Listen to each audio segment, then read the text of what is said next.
sua vida. Vamos lá, queria muito que você abrisse agora a sua Bíblia, por favor, livro de Isaías, capítulo 6, versículo 1 até o versículo 3. Isaías, capítulo 6, do versículo 1 até o versículo 3. E a palavra do Senhor diz assim: No ano em que o rei Uzias morreu, eu vi o Senhor assentado num trono alto e exaltado. E a aba da sua veste enchia o templo. Acima dele estavam serafins, cada um deles tinha 6 asas. Com 2 cobriam o rosto, com 2 cobriam os pés, e com 2 voavam. E proclamavam uns aos outros: Santo, Santo, Santo é o Senhor dos exércitos, a terra inteira está cheia da sua glória.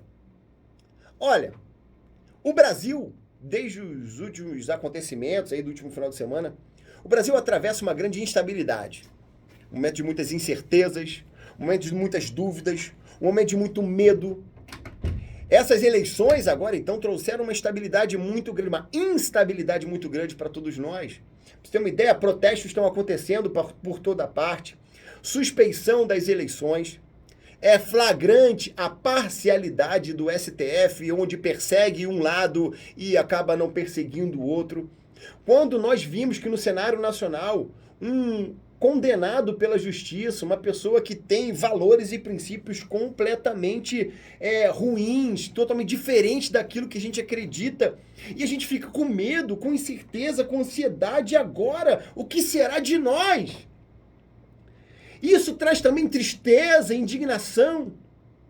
À primeira vista, quando a gente olha para esse cenário e fala, acabou, o que vai ser da gente?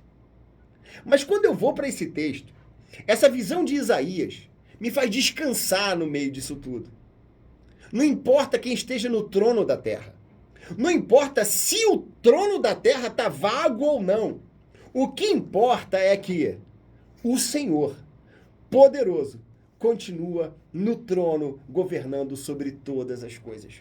O texto de Isaías diz que ele está assentado num alto e sublime trono, cercado de anjos que dizem: Santo, Santo, Santo é o Senhor, e a terra inteira está cheia da sua glória.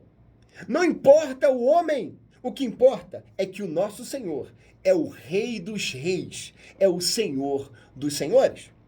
Se eu olho para a Bíblia e eu creio, boto isso dentro da minha mente, essa certeza de que Deus está no trono, onde o verdadeiro Rei de todas as coisas é o nosso Deus, eu não devo temer nada. Eu olho para o cenário e eu não tenho mais medo. Eu não fico mais com medo das coisas. Por quê? Eu sei que Deus está no trono. E Deus está no trono, primeiro, significa que Ele está no controle de todas as coisas. Isaías 55, versos 8 e 9 diz assim: Pois os meus pensamentos não são os pensamentos de vocês, nem os seus caminhos são os meus caminhos, declara o Senhor. Assim como os céus são mais altos do que a terra, também os meus caminhos são mais altos do que os seus caminhos, os meus pensamentos mais altos que os seus pensamentos. Tem hora que as coisas acontecem à nossa volta, na nossa vida, e nós não encontramos respostas. Só nos restam as dúvidas e os porquês. Por que isso está acontecendo? E a gente não entende porque certas situações acontecem com a gente. Mas o texto é claro aqui de Isaías 55, onde Deus diz: olha só, os meus pensamentos são maiores, você não consegue entender. Você é limitado, você não consegue alcançar. Mas os meus pensamentos são maiores que os seus. Descansa, eu estou no controle de todas as coisas. Certa vez, Jó foi questionar o Senhor. Tudo que estava acontecendo na vida de Jó, Jó foi questionar o Senhor. Jó 38, do verso 1 a 3. Você vai ver depois que Deus responde. Mas antes, Jó está perguntando: Deus, por que isso está acontecendo comigo? Deus, eu não mereço passar por isso que eu estou passando. No primeiro momento, Jó, ele fica em dúvida, questiona Deus por tudo que ele está atravessando, por tudo que ele está passando. E muitas vezes nós nos sentimos assim. Olhamos para Deus e falamos: Senhor, eu não mereço passar por isso. Senhor, por que isso está acontecendo comigo? Senhor, por que tanta dificuldade? Por que tanta luta? Por que tanta dor? E a gente não entende. E olha a resposta de Deus para Jó. Jó 38, 1 a 3. Depois disso, no meio da tempestade, o Senhor deu a Jó a seguinte resposta: As suas palavras só mostram a sua ignorância. Quem é você para pôr em dúvida a minha sabedoria? Mostre agora que é valente e responda as perguntas que eu vou fazer. Onde é que você estava quando eu criei o mundo? Se você é tão inteligente, me explique isso. Quantas vezes nós nos sentimos como Jó? Mas eu digo para você o seguinte: descansa. Deus está no trono e significa que Ele está no controle de todas as coisas, porque os seus pensamentos são muito mais altos do que os nossos. Por mais que eu não entenda, por mais que eu não compreenda, talvez eu não saiba o que está acontecendo. Eu tenho uma percepção equivocada de tudo que está acontecendo. Mas uma coisa é certa: Deus está no trono. Então, Ele está no controle de tudo. Não tenho o que temer, porque Ele tem todo o poder. Ele ainda cura, Ele ainda liberta, Ele ainda transforma, Ele ainda é o Deus Todo-Poderoso que está sentado sobre o trono, por isso controla com a sua poderosa mão todas as coisas. Segunda coisa que eu vejo e certeza que eu tenho, quando eu olho para esse texto e eu tenho a certeza de que Deus está no trono. Se Ele está no trono, a Bíblia diz que nenhum dos seus planos pode se frustrar. Lembra que eu acabei de falar agora sobre Jó? Que Jó foi questionar a Deus. Poxa, Deus, por que isso está acontecendo comigo? Deus, por que eu estou passando por tanta tribulação? Deus, eu não estou entendendo nada. Deus, por quê? Por quê? Por quê? São questionamentos até legítimos. Mas, quando Jó questiona Deus, Deus vem, Jó, Jó, quem você pensa que é? Calma. Eu estou no controle de tudo. Eu sei o que eu estou fazendo. Você não alcança os meus pensamentos. E aí veja o seguinte: quando Jó ouve a resposta de Deus, onde Deus o chama atenção, o repreende e fala, irmão, quem você pensa que é? Para ficar me questionando. Depois de ouvir os argumentos de Deus, olha o que Jó fala para Deus. Jó 42, versos 1 e 2. Então Jó respondeu ao Senhor, eu sei que podes fazer todas as coisas. Nenhum dos teus planos pode ser frustrado. Jó não entendia Deus, não entendia os planos de Deus, mas desistiu de questionar. Ele desistiu de lutar com essas dúvidas e esses porquês. Ele falou o seguinte, eu não entendo, mas Ele sabe o que está fazendo. Eu não sei fazer, mas Ele pode fazer. Quer saber? Eu decidi descansar completamente no Senhor, porque eu sei que nenhum dos seus planos pode se frustrar. E você? Vai se revoltar contra Deus? Vai se rebelar contra Deus porque você não concorda com uma maneira de Deus agir? Você não entende o que Deus está fazendo? Então, não questione a soberania de Deus. Ele tem um plano perfeito. E esse plano vai se cumprir. Deus tem planos perfeitos para o nosso Brasil. Deus tem planos perfeitos para a sua igreja. Deus tem planos perfeitos para mim e para você. A Bíblia diz, operando Deus, ninguém pode impedir. Os planos de Deus não podem ser frustrados. Você não está entendendo? E daí? Descansa, adora e confia, porque os planos de Deus não podem ser frustrados, inclusive planos para a tua vida. Terceira coisa que eu vejo, se Deus está no trono de todas as coisas, eu olho para a cruz e eu vejo que a cruz é a garantia perfeita de que todas as promessas de Deus se cumprirão. Olha que interessante. Todas as vezes que estivermos diante de situações que fogem ao nosso controle, de adversidades, tempestades, momentos de crise, estivermos atravessando momentos em que a gente não compreende, que a gente não entende, o que a gente deve fazer? Olhar para a cruz. Tirar o olhar do problema e olhar para a cruz. Porque quando eu olho para a cruz, eu percebo quão amado eu sou. Quando eu olho para a cruz, eu vejo que Deus me amou de uma maneira tão extraordinária, que enviou o seu filho, único filho, santo, perfeito, para passar por todo um processo de dor, de sofrimento, de tortura, de abandono, de sangue, porque Ele me ama. No amor perfeito. Que extraordinário é esse amor. E quando eu olho para a cruz, eu vejo que, apesar das crises, apesar do cenário, se Ele morreu na cruz, é sinal de que Ele me ama e todas as promessas que Ele me fez se cumprirão. O amor de Deus faz toda a diferença. Porque até então a gente sabe que Deus tem todo o poder.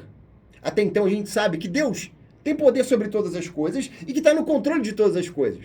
Mas se ele fosse simplesmente alguém poderoso, alguém no controle de tudo, mas que não amasse, ele seria um tirano, um ditador tirano, como tantos que a gente vê por aí. Inclusive, está meio que na moda, isso até mesmo aqui no Brasil. Mas quando a gente vê alguém que tem poder, está no controle e que me ama de um modo extraordinário e sobrenatural, quer saber de uma coisa? Eu não tô nem aí pro que tá acontecendo à minha volta. Eu só sei que ele me ama e porque ele me ama, ele cumprirá todas as promessas que ele me fez. Até porque o fato de Jesus ter vindo e morrido na cruz da maneira que ele morreu é o cumprimento de uma promessa que o próprio Deus fez no início de todas as coisas. Assim que Adão pecou, foi separado de Deus e contaminou toda a humanidade com o pecado, ali naquele episódio Deus prometeu que viria a solução para o pecado. Os profetas anunciaram, todos anunciavam e Jesus veio como um cumprimento da promessa e da fidelidade de Deus. Pode parecer que está demorando, pode parecer que Deus não está fazendo, mas se Ele te ama, meu irmão, Ele te ama. Então descansa, porque todas as promessas se cumprirão na sua vida. Quarta certeza que eu tenho. Quando eu olho para cima e eu me lembro que Deus está no trono de todas as coisas, e o seguinte, aquele que está no trono, cheio de glória, rodeado de anjos que cantam, Santo, Santo, Santo, é o Senhor, Deus poderoso, e a terra está cheia da tua glória. Quando eu olho para esse Deus e eu lembro que eu sou filho dele, meu Deus, isso faz toda a diferença. Aquele no trono, cheio de glória, é meu pai. Eu sou filho de pastor. Meu pai sempre foi autoridade. Desde que eu sou criança, ele sempre foi uma pessoa relevante nos lugares onde ele frequentava. Meu pai também, ele é oficial da aeronáutica reformado, sempre ocupou cargos de chefia. Então, se eu fosse no trabalho do meu pai, quando criança, no trabalho do meu pai, eu via ali que meu pai era muito respeitado. E as pessoas me tratavam bem, me davam lanche de graça. Por quê? Me agradavam, querendo agradar meu pai. Quantas vezes eu fui beneficiado pelo simples fato de ser filho de quem eu sou. As pessoas me tratavam bem. Eu usufruí muitos privilégios porque eu tinha um pai que era importante. Um pai que era relevante, que é importante e muito relevante. Mas, nas devidas proporções, quando eu olho para Deus, meu Deus é o dono de todas as coisas. Ele é o dono de toda a terra. Ele é o dono de todo o universo. Criador de todas as coisas. Ele é um Deus que governa, controla, tem tudo em suas mãos. Esse Deus é cheio de glória, poder, majestade, único, sabe tudo, pode tudo, tem tudo em suas mãos. E ele me ama. Se ele é meu pai, isso quer dizer que eu tenho direitos. Eu tenho direito a uma herança eterna. Eu tenho direito a um céu que foi conquistado na cruz do Calvário. Quer dizer que eu sou filho do rei, herdeiro das promessas de Deus na minha vida? Isso faz toda a diferença. Aquele que está no trono é meu pai. Por isso eu descanso, eu não tenho medo de nada. Mas ser filho de quem eu sou não me traz só direitos, mas também me traz deveres e responsabilidades. Como eu disse, até pouco tempo atrás, eu era o filho do pastor Hélio. E ser filho do pastor Hélio sempre trouxe para mim e para os meus irmãos uma enorme responsabilidade. Porque eu sabia que tudo que eu fizesse respingaria de alguma forma na reputação e na imagem do meu pai. Então, ao mesmo tempo em que eu tinha direitos e que eu me dava bem às custas do amor das pessoas pelo meu pai, mas também eu sabia que tinha deveres. Eu não podia ser como um outro qualquer, porque eu carregava o peso da responsabilidade do pai que eu tinha. Isso também para o reino espiritual. Ser filho do rei, dos reis, me traz direitos, mas também me traz deveres. E os deveres, alguns deveres, eu vou elencar aqui. Primeiro, santificação. 2 Coríntios 6, versículos 17 e 18, diz assim: portanto, saiam do meio deles e separem-se, diz o Senhor. Não toquem em coisas impuras, e eu os receberei. E, ou seja, uma consequência, lhes serei pai, e vocês serão meus filhos e minhas filhas, diz o Senhor Todo-Poderoso. Seguinte, ser filho do rei significa que eu tenho também o dever de ser santo como ele é. Segunda coisa, 1 João 3,10 me ensina que o dever daquele que é filho do rei, além de ser santo, é amar como ele amou. O texto vai dizer que desta forma sabemos quem são os filhos de Deus e quem são os filhos do diabo. Quem não pratica a justiça não procede de Deus, e também quem não ama seu irmão. Então eu devo ser santo? Eu devo amar como ele amou? Terceiro, eu tenho que propagar o seu nome. Eu tenho que ir por todas as nações, pregando o evangelho a toda criatura. Isso é um dever daquele que é filho do rei. Não só direitos, mas eu tenho deveres. E quarto, eu devo glorificar a Deus com a minha vida. Mateus 5,16, Jesus diz assim: assim brilha a vossa luz diante dos homens, para que vejam as suas boas obras e glorificam ao Pai de quem? Ao Pai de vocês, que está nos céus. Ou seja, quando eu glorifico a Deus com a minha vida, eu glorifico o nome do Senhor também. Eu exalto o nome dele. Nosso Pai está no trono. Glória a Deus. Então desfrute os direitos de um autêntico filho do rei. Você é filho. Você é amado. Ele cuida. Ele se importa. Ele tem o melhor para você. Mas também é deveres. Eu tenho que ser santo. Eu tenho que amar o próximo como ele amou, como ele me ama. Eu devo também propagar o seu reino, pregar quanto eu puder. Mais do que pregar com palavras, glorificar a Deus com a minha vida. Se eu assim fizer, meu irmão, não tenha medo, porque Deus está no trono, governando sobre todas as coisas. Olhe para cima. A crise chegar, quando a angústia bater, quando as incertezas acontecerem, como o cenário em que a gente está inserido, estou falando do ponto de vista político, mas também você pode falar do que você está passando. Talvez você ouviu um áudio no WhatsApp de 30 segundos que estragou o seu dia. Talvez os seus olhos viram alguma coisa, leram alguma coisa, quem sabe até o resultado de um exame, e que você se viu no meio de uma grande tempestade. Não tem controle. Uma crise familiar, uma briga na família, uma rebeldia de um filho, algo aconteceu e que tirou a tua tranquilidade. Você está com medo. Como ondas por cima do barco. O barco parece que vai virar. E agora? O que vai ser de mim? O que vai ser da minha casa? O que vai ser da minha empresa? Vai ser da minha igreja? Vai ser da minha família? E agora? Por quê? Dúvidas, incertezas, medo, angústia. Eu te convido a fazer um exercício. Olha para cima. E veja pelos olhos da fé o que Isaías viu. No capítulo 6 ele descreve: eu vi o Senhor assentado sobre o trono. A terra toda está cheia da sua glória. E ao seu lado havia anjos que cantavam: Santo, Santo, Santo é o Senhor Deus poderoso. Esse é o seu Deus, que está no trono governando sobre todas as coisas. Não importa quem são os reis da terra. Não importa o que acontece à nossa volta. Não importa se somos perseguidos, caluniados, injustiçados, se perdemos o controle da situação, se o que a gente está atravessando, de fato, tem trazido medo, incerteza, angústia, ansiedade e dor. Olha para cima e veja como Isaías viu. Eu vi o Senhor assentado sobre o trono, cheio de glória, poder e majestade. Quando eu olho e vejo que ele está no trono, eu não tenho medo, porque ele está no controle de tudo. Nenhum dos seus planos pode se frustrar. A cruz é a garantia de que ele me ama e que todas as promessas que ele me fez se cumprirão. Eu sou filho dele. Aquele que está cheio de glória no trono é meu pai. E por isso eu tenho direitos à herança, a promessas, a tantas coisas. Mas também deveres de viver essa vida com responsabilidade. Que Deus te abençoe. Que Deus tenha misericórdia da tua vida. E que você saiba que o Senhor está no trono, governando sobre todas as coisas. Pensa nisso. Que Deus te abençoe. Em nome de Jesus.